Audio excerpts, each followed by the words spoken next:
If you are into sewing, be sure to subscribe and ring the bell to get notified about our latest videos. What are the first steps in tambour embroidery? When I made this course, I was sure that the majority of my students would be either the beginners or those who tried to work with the Luneville hook and gave up. Oddly enough, the beginners always start with the Luneville hook, which is the most complex one. The beautiful name, Luneville Embroidery, the beautiful work of the professional embroiderers in the internet, captures the attention, and the video tutorials encourage you to embroider. You want to copy the way the professionals do. The teachers of tambour embroidery, as a rule, warn that you will spend some time in order to master this skill and to make a certain exercise or an operation. They convince you that you will succeed, but it requires patience and, most importantly, time.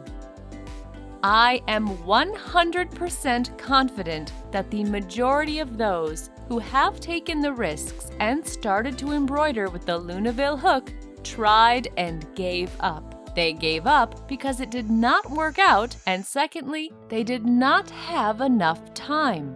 When I planned this course, I wanted to reduce the time between the first step in embroidery and some real results. It is not interesting to study the embroidery of straight lines, squares, starts, or triangles. Moreover, there is no time for that. Here is an example from real life.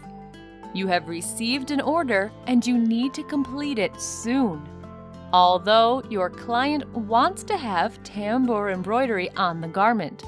If you want to make the wish of the client come true, make her happy, and earn additional money, you must not try, you must make it. You do not have time to waste.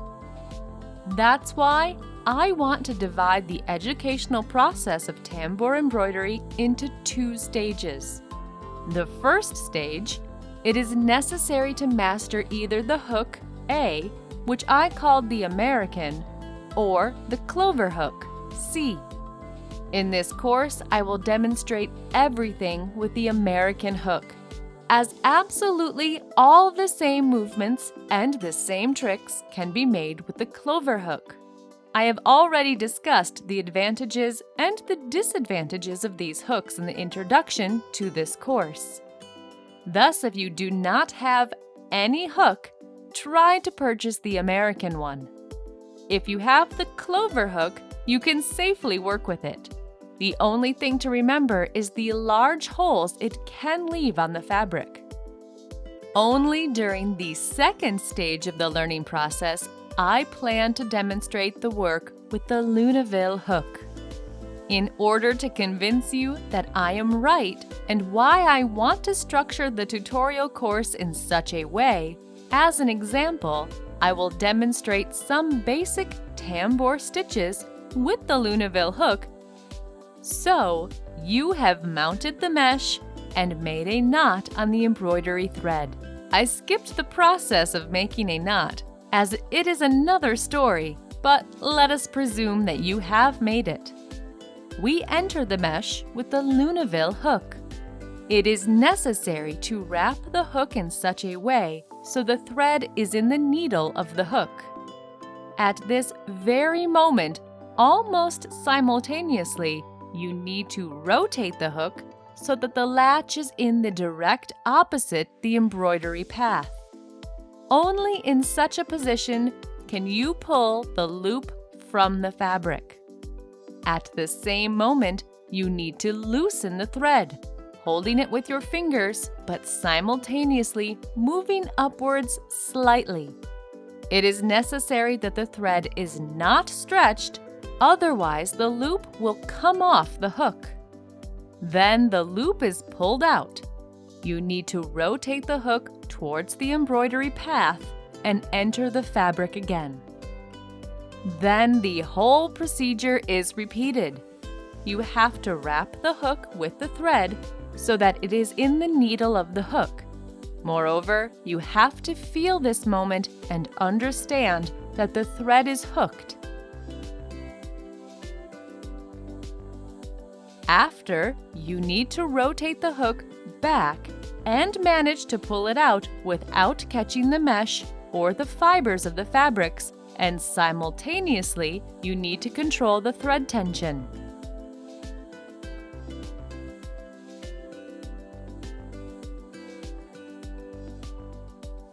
When you pull the hook out with the second loop, you need to turn it back and repeat all the steps. Thus, I think that you understand that the Luneville hook is not the easiest thing, especially if you have never done it previously. And we made only 3 stitches. When you look at the professional embroiderers, you think that it is so simple that you want to repeat it. However, when you take the hook, your brain, your hands, the hook, and the threads do not obey. You cannot complete the whole sequence of operations, or to be exact, you do not have the synchronous movements of the hands.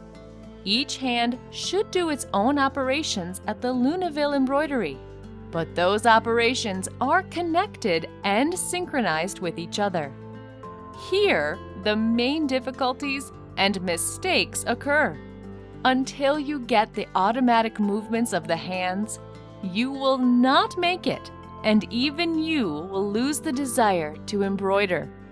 And I demonstrated the simplest stitch of tambour embroidery, even without accessories.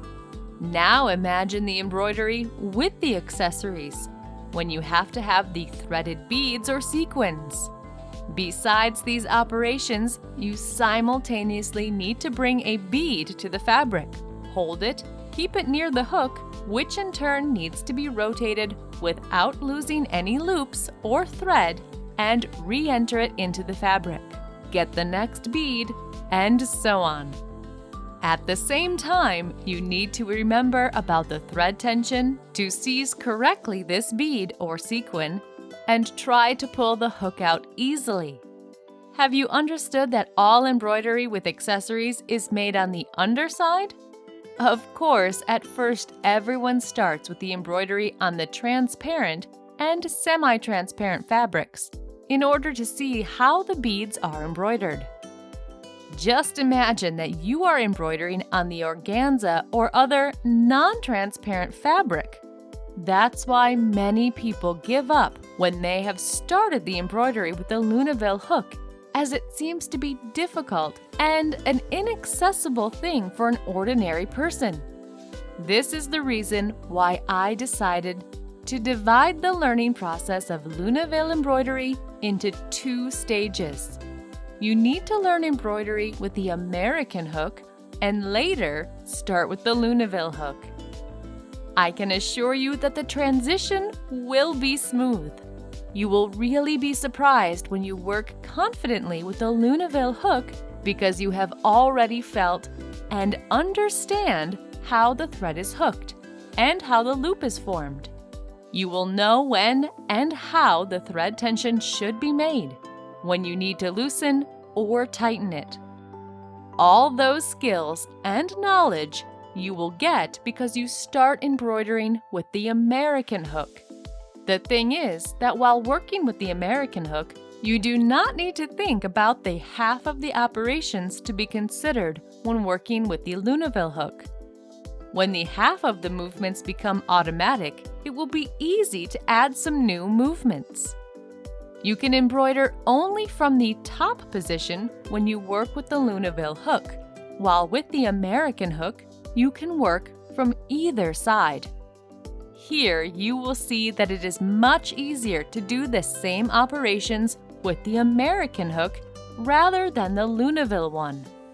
You make the same tambour loop with the American hook when it is placed above the mounted fabric. There is no need to turn the American hook twice. It enters the fabric, catches the thread, and pulls the loop out of the fabric without any problems. no need to make some additional movements. I demonstrated the option when the American hook is placed above the mounted fabric, which is similar to the Luneville hook, although all accessories will be placed underneath the fabric. As I have already mentioned, you can embroider from the bottom with the American hook, and in this case, you will see the face of the embroidery. You will understand how to make better embroidery according to your drawing. For example, you will see the spacing between the beads or the sequins in order to have a beautiful pattern. Considering the fact that you can work with the American hook from the top surface and underneath, I had considerable thinking which option to choose for the start of the training. Finally, I decided that we will review the embroidery technique when the hook is placed under the fabric. Of course, it is a different technique from the work with the Luneville hook. However, I want that you learn how to work with the accessories. The embroidery will be visible on the face, and it will be simpler and clearer. Having mastered this technique and the embroidery with the accessories when the hook is placed underneath, the embroidery process when the hook is above will be easy to master, and it will give you the opportunity to smoothly transition to the Luneville hook.